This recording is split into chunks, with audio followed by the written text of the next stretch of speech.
प्रिय विद्यार्थियों, आप सभी का एसवी की ऑनलाइन क्लासेज में स्वागत है।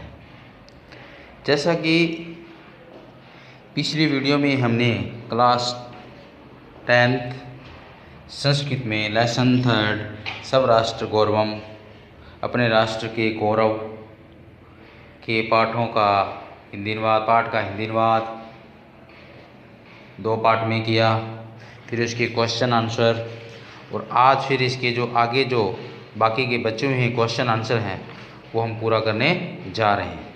इसी क्वेश्चन के अंदर व्याकरण ज्ञान में पहला क्वेश्चन संधि विच्छेद था। निम्नलिखित पदों का संधि विच्छेद करते हुए संधि का नाम करना है। जैसे चेव का संधि विच्छेद 1 नंबर, यहाँ पे आपकी स्क्रीन पे 3 नंबर और 4 नंबर दिखाई दे रहे हैं, 3, 4, 5।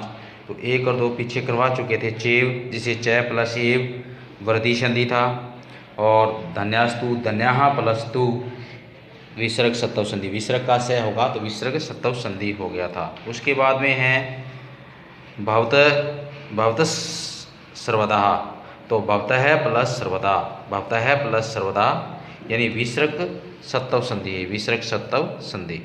अब है जन्मभूमिश्च, तो जन्मभूमि ही प्लस च, तो विसर्ग का फिर से हुआ है। सतोष चुनश्च सूत्र से, तो विसर्ग का से, तो ये च वर्ग आने से तो जो श था वो श में कन्वर्ट हो गया, तो ये विसर्ग सत्तव संधि है। भारतम नाम, तो भारतम प्लस नाम ये अनुस्वार संधि है। यानी अनुस्वार संधि की पहचान है जिस शब्द के अंत में मैं आए और उसके आगे व्यंजन वर्ण आए, यानी पंचम वर्ण व्यंजन वर्ण आए, तो वो अपने आप में अनुस्वार वर्ण हो जाता है, तो ये अनुस्वार संधि है। बाकी संधि के जो नियम हैं वो संधि का जब वीडियो बनाएंगे तो उसमें सारे वियर्ड जो नियम है वो क्लियर कर दिए जाएंगे। अब निम्नलिखित पदेषु प्रत्यय निर्देशय करणीयम। भूत्वम है, तो पितृभू दे रखा है, पितृभू, और पीछे त्वम रहा है तो त्वम प्रत्यय, तो तव प्रत्यय तव। पुण्य भूत्वम, तो पुण्यम भू प्लस तव प्रत्यय है, त्वम नहीं है, तव है। तव प्रत्यय अपने आप में नपुंसकलिंग में होता है, इसलिए त्वम आता है, तो पुण्य भू प्लस तव। अब है सवत्वम, तो सव प्लस तव सवतम हो जाएगा। अब शिक्षणीया, शिक्ष है, धातु शिक्ष है, और अनियर प्रत्यय है। अनियर प्रत्यय तीनों लिंगों में चलता है, शिक्षणीय, शिक्षणीयम, तो शिक्षणीय यहाँ पे स्त्रीलिंग है तो शिक्ष प्लस अनियर प्रत्यय होगा। आवृत्य, आवसर्ग है, वृत्त धातु है, आ धन वृत्त धन, और यह शेष रहे तो कौन सा प्रत्यय होगा, वो ल्यप प्रत्यय होगा। आ धन वृत्त धन ल्यप प्रत्यय। भवितम में भू धातु है और तुम शेष रहे तो वो तुमुन प्रत्यय। अब उसके बाद में है अवलंब्य, अब उपसर्ग है, अब धन लंब धन ल्यप, यह शेष रहा है तो ल्यप प्रत्यय। अब धन लंब धन ल्यप, तो ल्यप प्रत्यय हो गया। अब धन लंब धन ल्यप प्रत्यय, तो ल्यप का यह शेष रहता है। हित्वा में हा धातु और कृत्वा प्रत्यय है, हा प्लस कृत्वा हित्वा।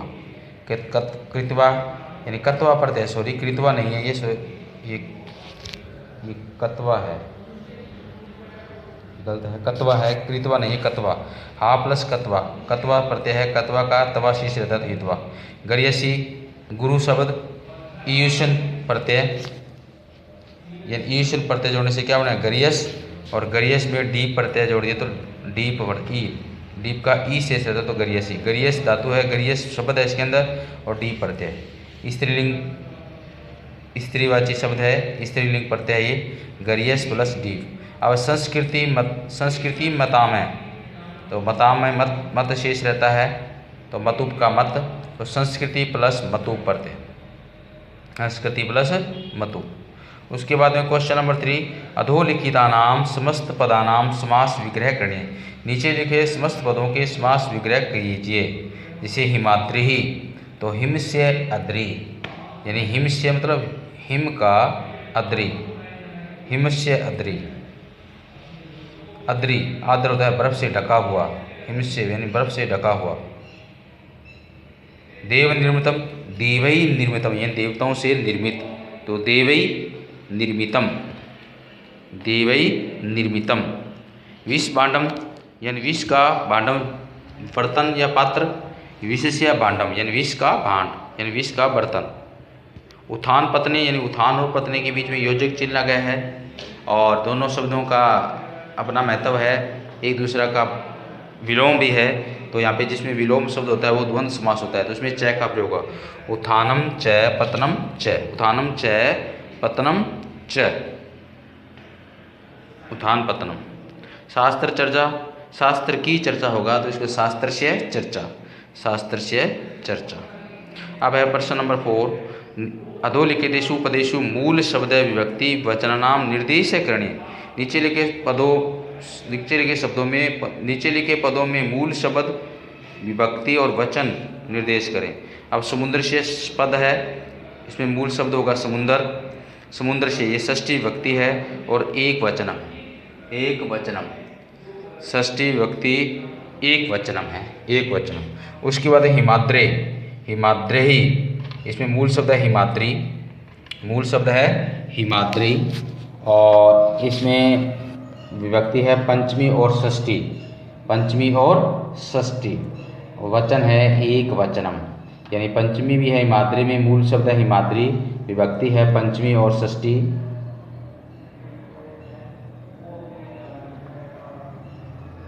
उसके बाद में हिमालयात, हिमालयात में मूल शब्द है हिमालय, हिमालय और इसमें हिमालयात है, पंचमी विभक्ति है और एक वचनम, एक वचनम, इसके अंदर एक वचन है।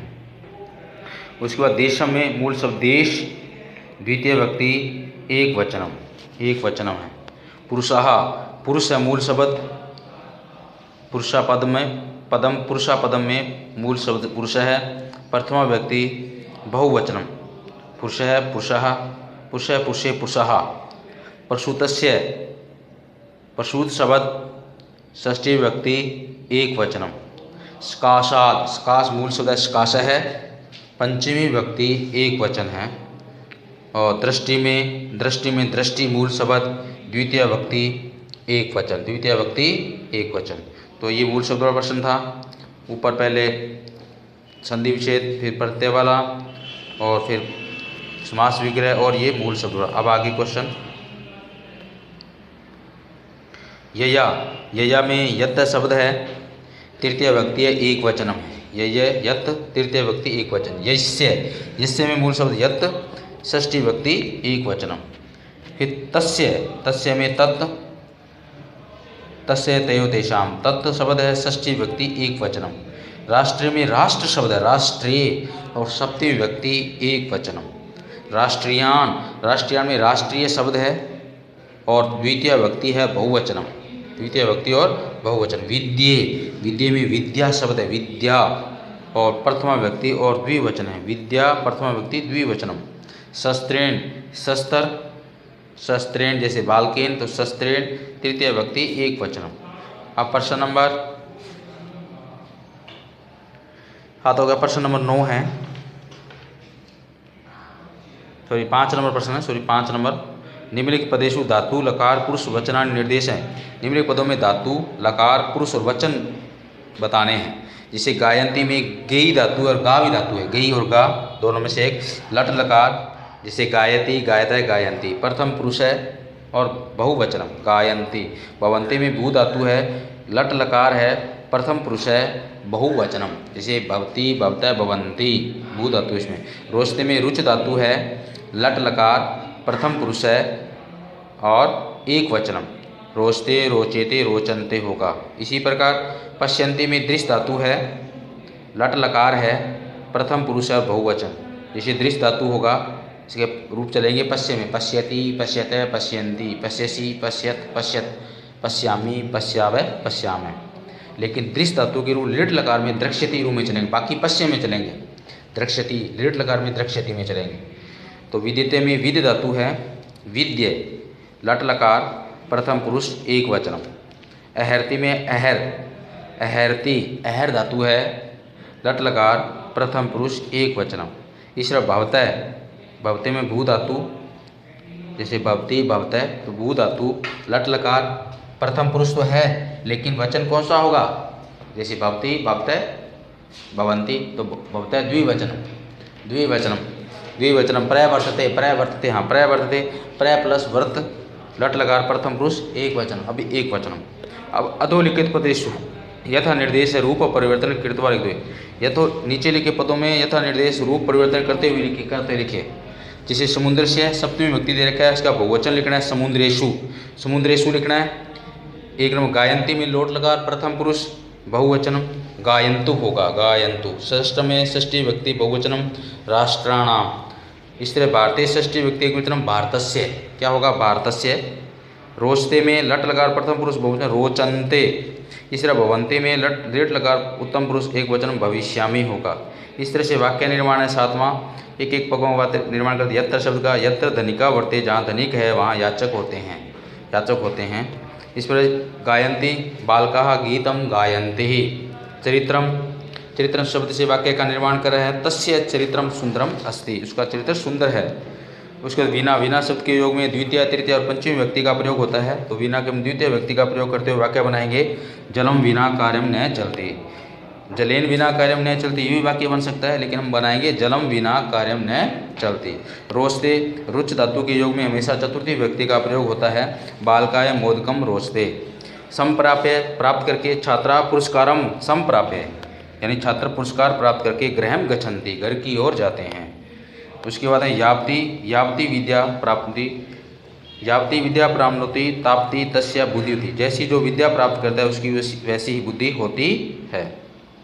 लास्ट क्वेश्चन इसका, उदाहरणों के वाक्य के अनुसार वाच्य परिवर्तन करना है। वाच्य परिवर्तन क्रम वाच्य में दे रखा है, इसको कर्तरी वाच्य में परिवर्तित करना है। सज्जनम सज्जने धेनु रक्ष्यते, कर्म वाच्य में तो सज्जन है, धेनुम रक्षति।